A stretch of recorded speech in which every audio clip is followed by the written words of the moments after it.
you know, fend off those mutas pretty well. The splash damage those Thors do to mutas are pretty good. So far I'm actually liking what I'm seeing from both of these players right now. It's thus far been, you know, a pretty effective defense. I would really like to see the Terran player apply a little more pressure though. I think he's sitting back in his base a little too much, and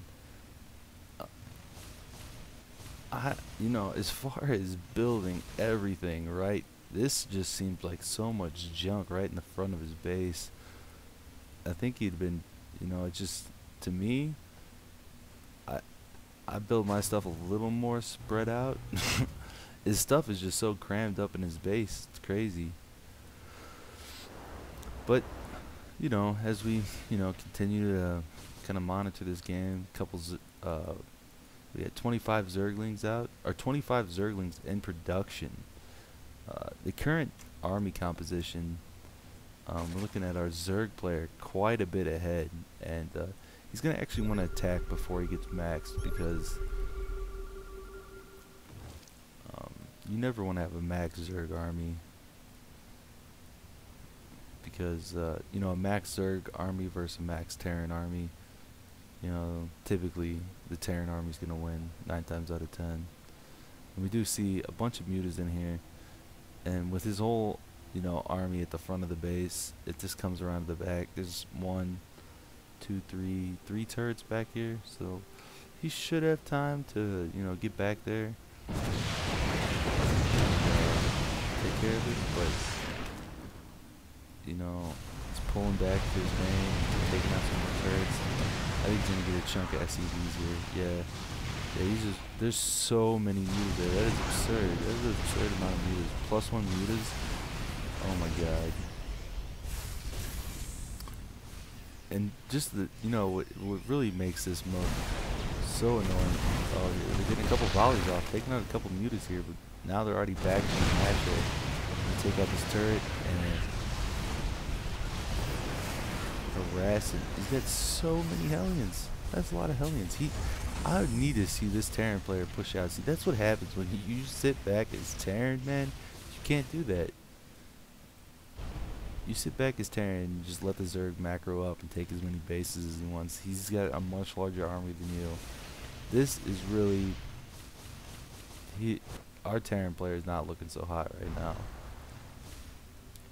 This many Zerglings, if he morphs, and here we do see him moving out, and those Hellions actually could get a pretty good roast on a lot of these, a lot of those Hellions. We got some Corruptors out now, and we have a Greater Spire on the way, so we might see these morphing into some Brood Lords here in a second, which would just be devastating to those Thors.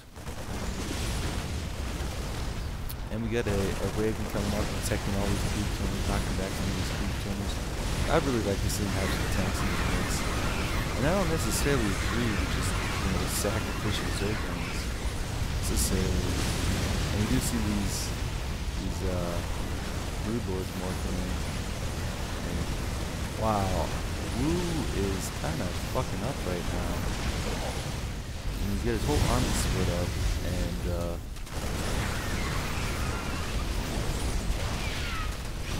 Zergling's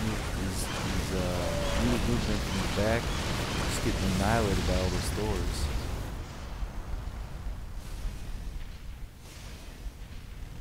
And really, wow, I mean, he just went in with the wrong unit combination. And did I miss something back here? There's like I'm noticing a severe lack of SCVs. I'm gonna go back, hang on. I'm gonna pause real quick, because I'm just now noticing there's not very many SCVs over here. So what did I miss? Let's go back till we have a moment where there are SCVs.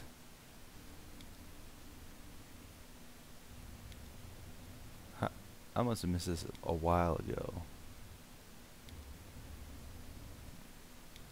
I'm just hitting the B button.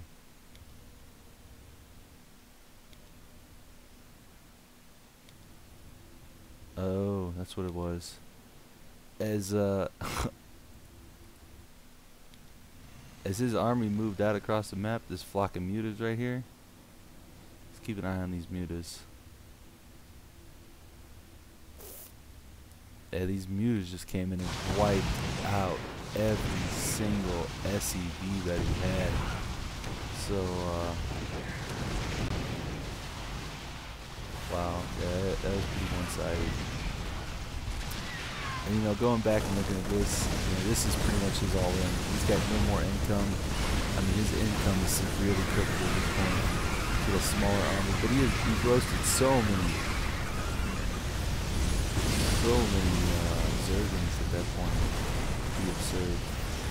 And really, you know, I understand that use macros somewhere else, or his micro when he more than those. But really, this is like the last stand right here.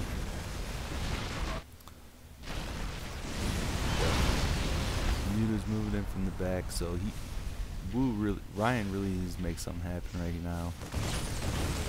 I think he's got a pretty strong army. I mean, Zerg army still is slightly larger, but this is a pretty formidable army here. I like to see him to back that Thor up. Thor's got 10 health, 12 kills, and he is just this is a roast fest. And now we're seeing Terran move out in front. A couple of drones escaping away with almost 1,000 minerals stockpiled. He's going to be able to expand all day long. And Muta's just coming in and wiping out the base. This might be a base race. And I would say with you know, the amount of minerals that are actually pretty close here. And this is definitely going to be a base race. There's nothing in Zerg players that can do against this right now. I'm actually a little surprised this army was as strong as it was. I guess he did have pretty decent upgrades. Yeah, he was 1-1 on his mech, and he's got one attack and one. He's got one attack for his mech and one attack for his bio. So pretty decently upgraded little unit combination here. I haven't seen too much play like this before, but it seems to have worked actually very well. But these mutas sitting here just wrecking the base.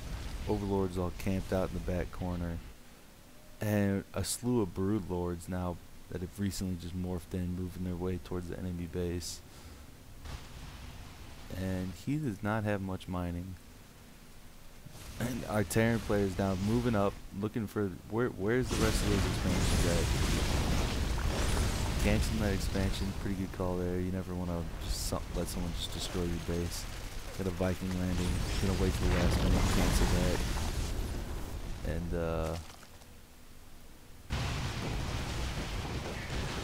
you know, I think, yeah, our Zerg player just has so many. It still has quite a few drones left and a very immobile army for our Terran player. So it's gonna be pretty difficult for him to catch up and actually eliminate all these bases before the Terran player actually is able to save his. This is really all he has left. Once all these structures are gone, that's game over.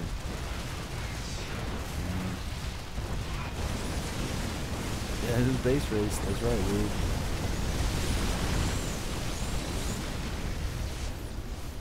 You get to kill off every single structure. And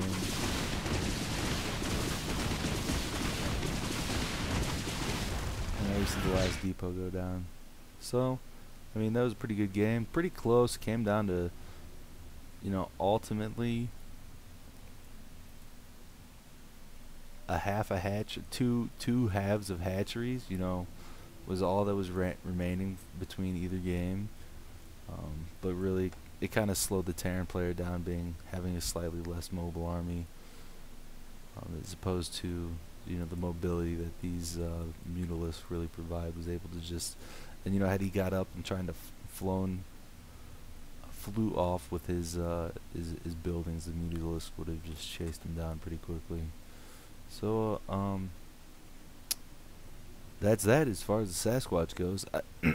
I guess I do have maybe a little info I kind of want to give you know, some of anybody who's kind of watching this or following, about myself more than anything, is I'm actually, you know, in the United States Air Force, and come this July, I will actually be stationed in South Korea. So hopefully, with that being, I don't know, with that being said necessarily, but maybe while I'm over there, I'll be able to get my hands on some goods from the actual, you know, South Korean play. Maybe I'll pick myself up another copy of StarCraft 2 and play on, you know, some of the South Korean servers. Maybe get myself in on just get some extra replays and throw them out here to cast over the states. Just that way we can, you know, maybe integrate what they're doing over there with what we do stateside, you know. And with that being said, that's all I got for this. And like, it's a pretty good replay in general. And like I said, Woo's right now my only subscriber aside from myself on YouTube. So if you guys want to subscribe, dude, I would greatly appreciate it. Just because, more than anything, it shows that there is kind of a want for people to see these videos. You know what I mean? Like, if I have no subscribers and I'm sending these out and nobody's watching them, then it's kind of like, why am I doing it? But, you know, everyone's got to get a start somewhere, and if I don't get a start, I'm not expecting for this to be anything other than just kind of like a fun little hobby. But it's just kind of cool to see that maybe someone out there does appreciate it. And again, you know, if you want to send your replays into SasquatchStarcraft@gmail.com, I will go ahead and cast your game. And that is it. This is the final time I'm going to say that's it. Sasquatch out of here. Take it easy, dudes.